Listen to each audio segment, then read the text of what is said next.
When you give your life to Christ, you surrender, you focus only on Him. You proclaim, declare that He is your one and only true God, that you have completely surrendered to Him. And then you receive privileges.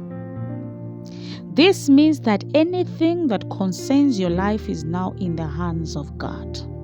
Remember, He already told you, seek ye first the kingdom of God, and everything else shall be given unto you. So you having done that, it means whatever it is that you need and desire, you shall be given. God will take you in rooms that you do not even qualify. God will do miracles for you that will leave not only you in awe, but the people that surround you. He will do things for you that seems impossible in the eyes of men, because you are a privileged child. You have indeed won the heart of God. Winning the heart of God means even the battles are not yours. Remember, you already said, if you are weary, give me your burdens and I shall give you rest. This means that any person that comes up against you is burdening your life, and God does not take it lightly. He will fight your enemies for you. He will defeat them for you. You will need not lift any finger.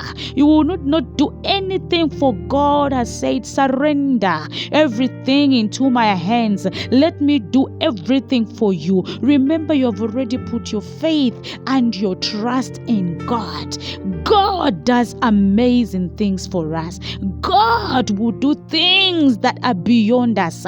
We might even limit Him sometimes, but He will always show us as He comes through for us. That why do we forget that the God that we save is the highest of all gods? Remember, you having said, I am a child of God, I will use the name of Jesus Christ to praise, worship, and glorify, the name that makes even demons tremble.